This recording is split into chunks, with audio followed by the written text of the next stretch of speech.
The past few weeks, we've been talking about things that grow our faith, things that make our faith go from something counterfeit or just a fake copy to something real and personal to us. We've been talking about how our faith can shift from being an imitation of someone else's faith to being something that we own for ourselves. Maybe more than anything else, turning points in life do that very thing. Now, chances are you've had a few turning points in your life already. These are the moments that turn our lives around and set us in a direction that we weren't going before. Sometimes they can be positive things or neutral things, and other times they can be more negative turning points. Today, I want to spend some time talking about turning points. Turning points are often difficult times that challenge us and make life hard, but what they do to our faith is really wild. Tough times like these have the power to build our faith or completely destroy it. And I've seen it go both ways. I've walked with teenagers through just about everything, and I can think of a bunch of times I've seen students walk out on the other side of their storm with a rock solid, unshakable faith. And it's hard to imagine that happening when they're in the middle of it, but it happens. Their faith gets stronger than before, and it's amazing to watch. And those circumstances can be described in no other way except turning points. They're defining moments, times when it seems like God is really far away, but it ends up being much closer than you thought. When you get to the other side of your turning points, you're able to look back and say, wow, God is not someone I learn about in church anymore. God is real and God is close to me. When people encounter that sort of circumstances, suddenly things get very, very personal.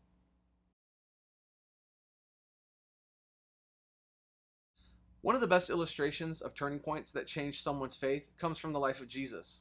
And it's described by one of his friends, John, who wrote all of this stuff down. And John wrote that there was a man named Lazarus, and he was sick. And he was from Bethany, which is the village of Mary and her sister Martha. John chapter 11, verse 1. Now, these three, Lazarus, Mary, and Martha, they weren't just random people Jesus stumbled upon. They were close friends with Jesus. So after Lazarus got sick, Mary and Martha reached out. The sisters sent word to Jesus, John chapter 11, verse 3 says. And they sent a messenger to find Jesus, who was like 3 or 4 days away by foot travel. And their message said, Lord, the one you love is sick. John 11, verse 3, part B. In other words, they didn't even have to say his name. They knew that Jesus would automatically know who they were talking about. Now, Mary and Martha knew that Jesus had healed many people, right? Even strangers. So, of course, when Lazarus got sick with this life-threatening illness, we don't know what it was, but they called on Jesus to show up. But things did not go exactly as they expected. Jesus didn't arrive at the house for a few days, and by the time he got there, Lazarus had already died. Now, that was the worst kind of turning point that you could possibly imagine. So you can think how Mary and Martha were feeling when Jesus shows up at the house. Martha leaves her house and she goes out to meet Jesus while he's approaching. And she says, Lord, Martha said to Jesus, if you had been here, my brother wouldn't have died. But I know that even now, God will give you whatever you ask. John 11, 21 and 22. Now imagine being in Martha's position. She's lost her brother. She's angry. She's sad. She's wondering why Jesus hadn't been there when she needed him. But even after saying all of those things, she says something that communicates her trust in who Jesus was. That's what turning points do for us. They sharpen our focus and they get our attention. They force us to ask the question, what do we really think God is like? Then when things fall apart, when things don't go as planned, when things take a turn, what do I believe about God? Now, Martha, on the worst day of her life, in the worst pain she had ever known, experiences Jesus being present with her. And then Jesus responds like this. He says, your brother will rise again. Martha answered, I know he will rise again in the resurrection on the last day. And Jesus says to her, I am the resurrection and the life. And whoever believes in me will live even though they die. And whoever lives by believing in me will never die. Do you believe this? John 11, 23, verse 20 through 26. Now Martha responds to him. She says, yes, Lord, I believe that you're the Messiah, the Son of God, who's come into the world. John 11, 27. Martha believed. She trusted Jesus even though her brother was dead. Jesus didn't show up on time to save her brother, but her trust in Jesus was still very real. And John tells us that after that, Jesus wept. And then the Jews said, "Look, see how much he loved this guy." And in that moment, Jesus felt exactly what we feel when we mourn and our hopes are shattered. Jesus gets our pain. John telling us Jesus wept is not just a fun little detail. It's a sign that we're never alone in hurt. As bad as things get, Jesus is in it with us. He experiences it alongside us. When a turning point gets our attention, we always find Jesus right there in the middle of it with us. And at the hardest point of the story, when hope seems lost, he's there. So then Jesus does something pretty crazy, and he asks Mary and Martha if they have servants to remove the stone covering Lazarus' grave. Now at that point, Lazarus had been in the tomb for like 4 days, and it probably was not very nice in there. So that was kind of a strange request. But they did what Jesus asked. They rolled away the stone. Then Jesus looks up and he says, "Father, I know that you've heard me, and I know that you always hear me. But I said this for the benefit of the people standing here, so that they can believe that you sent me." And when he had said that, Jesus called out in a loud voice, "Lazarus, come out." And the dead man came out, with his hands and feet wrapped with strips of linen and a cloth around his face. And Jesus told them, "Take their grave clothes off and let him go." John chapter 11, verse 41 through 44. Jesus raised Lazarus from the dead. And the story ends this way. Therefore, many of the Jews who had come to visit Mary and had seen what Jesus did believed in him. John 11:45. Now, it would be easy to read this story and think that the point is the happy ending, right? Lazarus came back, the end, ta-da!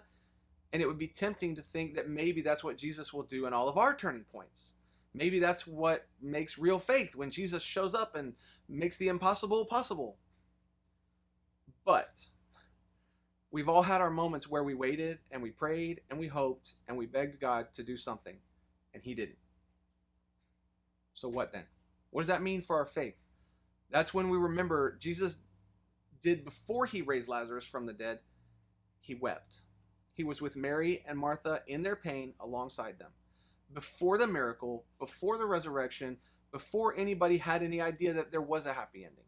He was there on their worst day, and he was there when the worst day became the best day because Lazarus was raised from the dead.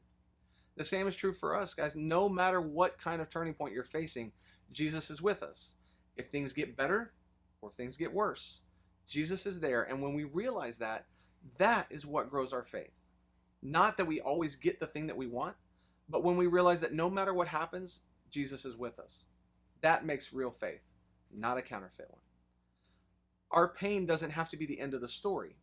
It can be part of the story, but it's not the point. It can get our attention, but it doesn't destroy our faith. It can even move us closer to God.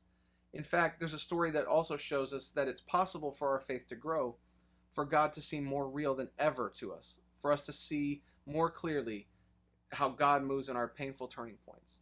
It's possible to go through the toughest pain and come through it trusting God more. Not because God made it go away, but because God used it to stretch you, to grow you, and make your faith feel more real and personal. And when that happens, people around us will see God in a bigger way, just like the people who surrounded Mary and Martha. It makes God more obvious to them. They see that your faith is authentic and it's not counterfeit. And as a result, maybe they choose to trust God more.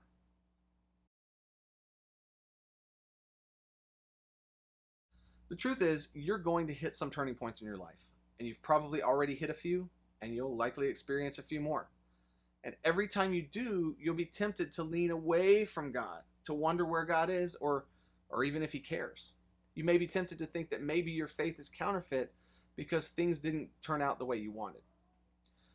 But the story of Mary and Martha and Lazarus tells us that no matter what we're facing, the worst day or the best day, Jesus is there. And when we believe that and we experience that, it grows our faith. In fact, it can even make your faith more authentic. Now, it may not feel like that when you're in the middle, right? It may feel like the opposite. But a turning point doesn't last forever. It's a point. And it's possible that when you come out the other side, you'll have a greater faith than you could have imagined. And even more than that, your story of getting through to the other side can be used to grow some real faith in someone else. Your story of how Jesus was with you, even when it was difficult, even when it felt like the opposite, that could be the thing that inspires someone else. So when you're facing a turning point, right, ask yourself these questions. The first one is, where is God in this? Maybe it feels like nowhere because things are difficult and not getting better. Try looking closer. Maybe God is in the friend who texted you out of the blue to see how you were doing. Maybe God is in the encouragement from your coach or your group leader. Maybe God is in the world outside your front door that you finally slowed down to notice on your walk. Look for God because he's there. How can this tough situation help my faith grow? You might ask. Remember, turning points are not forever. And when they're done, it's possible that you're going to look back and see how your faith became even more real. Maybe not yet, maybe not right away, but eventually, even the hardest things that you walk through can become things that cause growth. Because God can use turning points to grow our faith. I want you to know that even on days where faith doesn't seem real, and if you stay close and you choose to hold on, you'll find that God stays close too. And he can use your tough times, painful as they are, to make your faith more real so that the next time you face difficult situations, you're even stronger, you're more sure that and more confident that God is real and can be trusted. The truth is, nobody signs up for tough times. None of us want that, but we all know that eventually it's going to happen. Not because God is angry or mean, but because we live in a world where really hard things happen to almost everybody. It's part of life. And when tough times happen, faith can feel like a fairy tale or a fortress. It can feel completely made up and fake, like the only strong, real thing in our lives. It can be a place where we give up on existing, or the place where we run to that makes us feel most safe. Depending on the day, it might feel a little bit like both, but that's normal. And I want you to know that even on days that faith doesn't feel real to you, if you stay close and choose to hold on, you will find that God stays close too.